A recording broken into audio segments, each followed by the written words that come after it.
It's Thursday night and I'm actually just about to head off to bed. It's the end of my work week. Currently, I'm working 4 days a week, so that leaves me a little bit more time to fluff around and read. So I made pretty good progress this week. I started Connie Willis's Doomsday Book on Sunday. Yes, Sunday. My apologies. It feels like it's been a very long week. It's been quite tiring. I don't know why.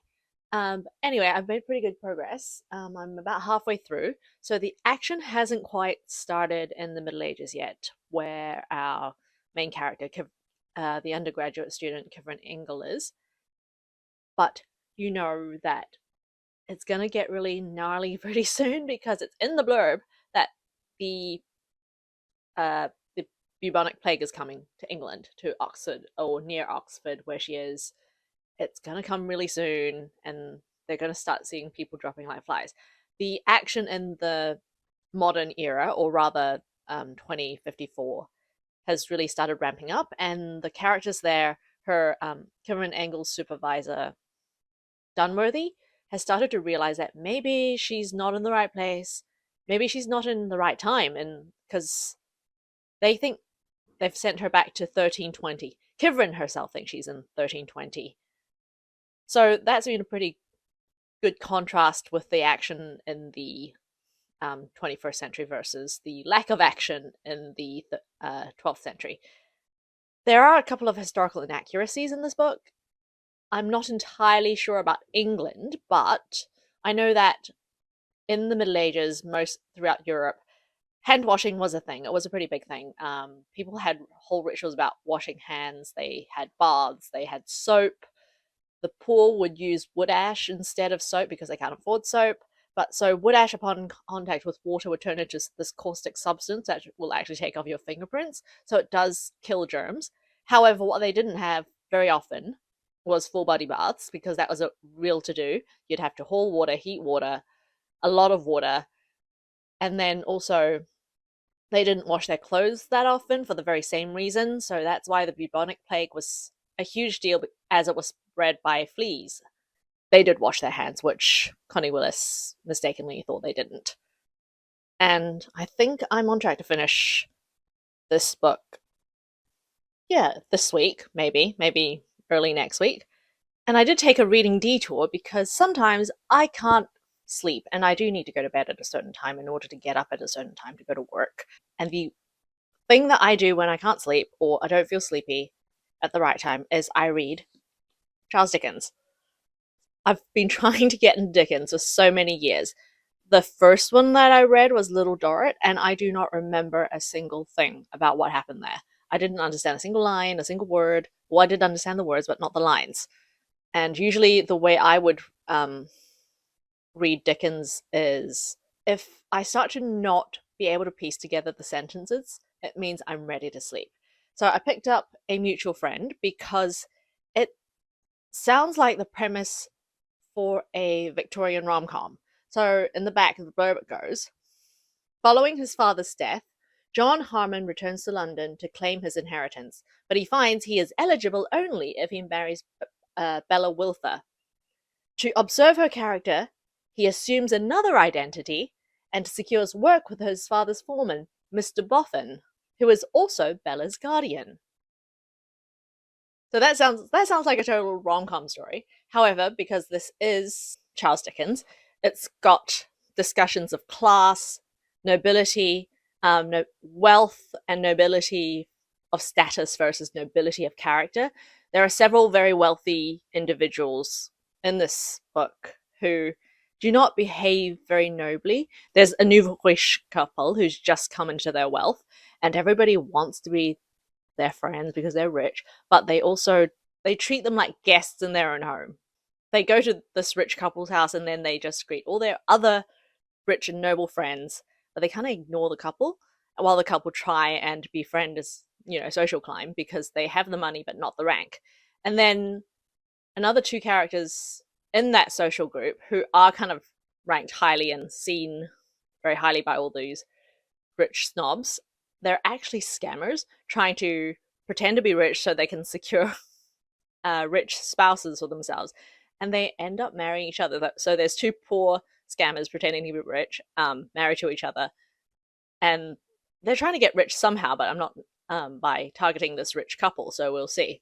Charles Dickens is one of those figures who actually transform the way the West looks at social welfare and how, perceived wealth inequality. He played a really big role in all that, and his novels played a really big role in all of that. So of course, you can't escape that in a Charles Dickens novel.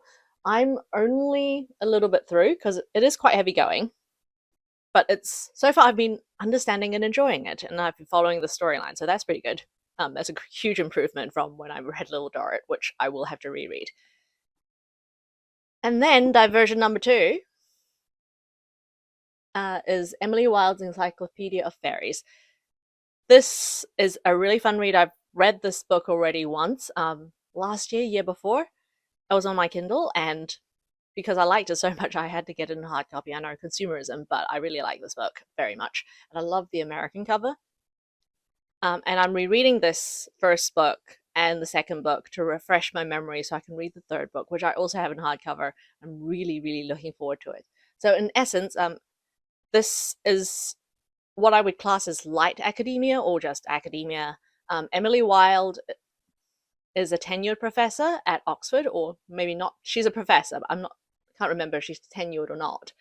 And so fairies exist in this world, and she is one of the foremost experts who's compiling an encyclopedia. And she goes to this really remote place in Scandinavia somewhere. I don't know whether it's Sweden, Norway, Denmark, she goes there to study the fairies there. And but she is socially very awkward, so she gets into some scrapes with the humans rather than the fairies, until her very likable colleague, who possibly cheated on his research and fabricated some studies, comes along.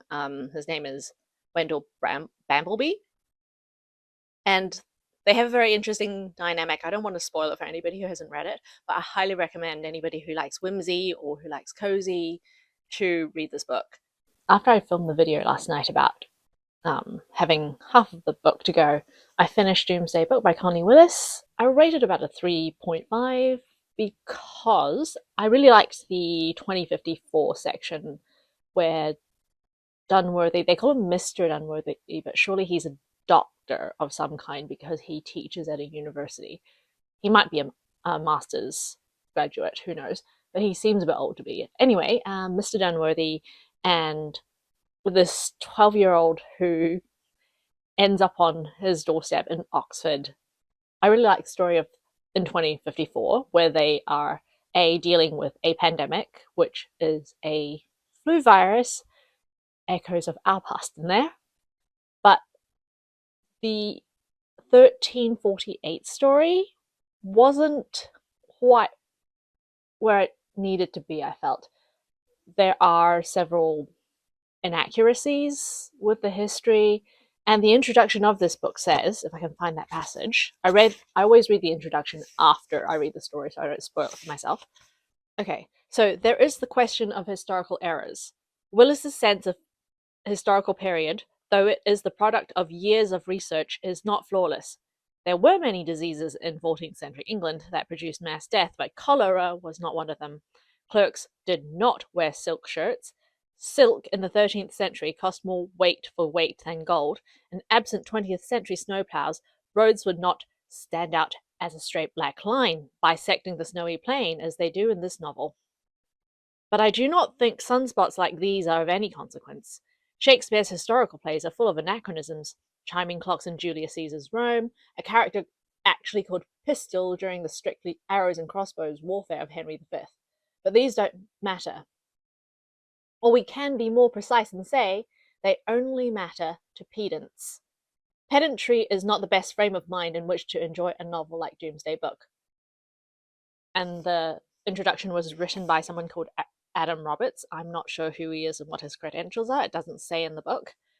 However, I have to disagree with Mr. Roberts here because these are details that any first-year medieval history student would know, and I definitely learned these during History 101, and also just doing a little bit of research on my own, trying to write my own historical novel. And I know it's really hard to write the historical era accurately, with integrity, and create a world, recreate the world as it was. But as it stands, Connie Willis's, I don't know why they say 13th century, because the 13th century is the 1200s. So this is actually 14th century. Mr. Roberts is also very wrong here, century wise. So I don't know why they even bothered to put his intro in here. I don't think it helps. But in Connie Willis's version of 1348 seems to be cobbled out of Monty Python skits and horrible histories, both of which are brilliant, but they are not historically accurate. And if you want to write a time travel story that kind of gives you the idea of what would it be like for a modern person to end up back in the era, you have to be pretty darn good at it. Your portrayal of history has to be pretty accurate. And I think in this aspect, the book failed. The characters are pretty well drawn in both time eras. Like I said, I particularly like this 12-year-old boy. I actually wanted to adopt him. He might be a bit too perfect. So his name's Colin, and his backstory is that he is the great nephew of one of the doctors, an actual medical doctor, who works at the University of Oxford and also in the hospital there. They call it the infirmary. I don't know why they don't call it a hospital. So his mother has just gotten a new live-in boyfriend, and she wants to spend Christmas with the boyfriend. So she dumps her son, her 12-year-old son, with his great aunt who is in Oxford. And then this pandemic or epidemic breaks out in Oxford. And for a good part of the book, nobody knows where Colin is, because his train got stopped just outside of Oxford and got turned back, but they can't get through to his mother, so they hope that he's gone back to her, but he's actually jumped the quarantine border and gone into Oxford because he wanted to see his great aunt, who seems to be the only relative who actually cares about him, which is really sad. And there's this one line that made me go, oh, and it's when he says, during this epidemic, is like, and his mother said she'd send him presents, but they never came. But so Dunworthy, who is just a friend of Mary, his great aunt, decides, well, a kid can't have Christmas without some presents, so he kind of gets him a book about the Middle Ages and some sweets and puts it under a tree. And this boy ends up helping deliver food to patients, sticking up placards saying, wear your mask. Again, very reminiscent of our own pandemic experience. But he ends up helping with all these errands, and he goes, this is the best Christmas ever. It's like, did no one ever care about him?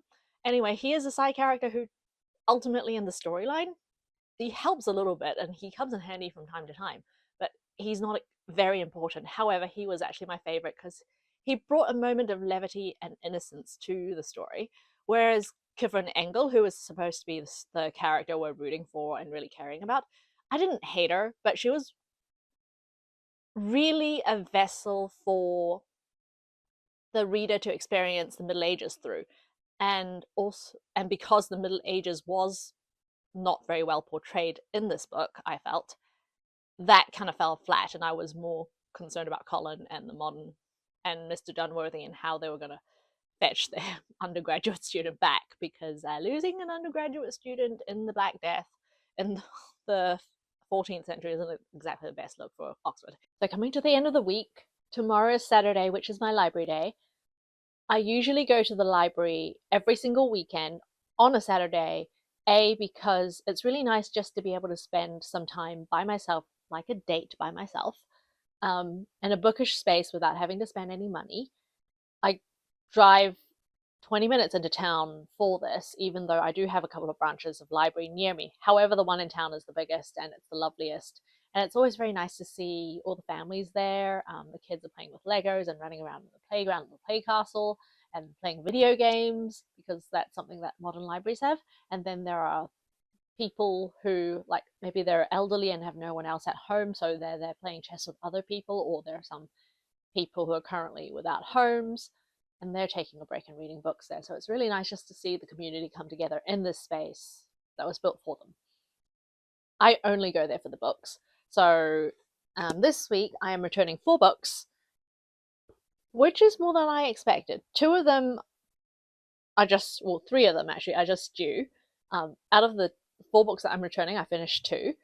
And it's very normal for me to not finish the books that I get out of the library. I get out lots and lots and lots, so that during the week I have choices. But most of the time I don't read them, and I would not have the time or capacity to read them all. So the first book is Agatha Christie's Death in the Clouds, which I finished last week, and it's due back and somebody wants it. The second book I've already renewed once. This is a non-fiction book called Reading the Seasons, and it's a series of letters between 2 literary therapists, bibliotherapists in Australia. There aren't so many of them in that profession, so they meet each other at an event and become good friends. So this is just a book full of their letters, talking about the books that influence their lives, the books that they're reading at the moment. I read a little bit of it. It's quite lovely. It's just not likely I'm going to get to it in a timely way, so I'm going to return it and get it out again at a later date. And then this one is actually a non-fiction graphic novel. It's would you call it a graphic novel if it's not fiction? Anyway, it's about the Baltimore homicide squad during the 1980s, and how they work, the cases they solved or worked on. It's quite new actually, and it's illustrated in that classic noir style.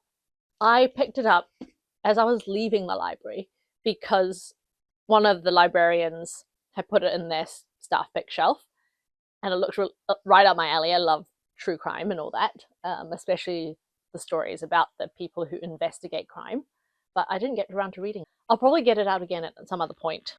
And then finally, we've got Connie Willis's Doomsday Book, which I've already talked about, so that's going back. I'm glad I got it at the library rather than buying it, because then I didn't spend any money and it's not going to take up shelf space.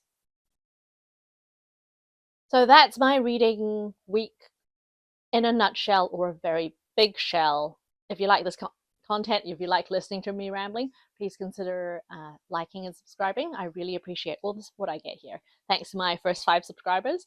You're brilliant. I love you.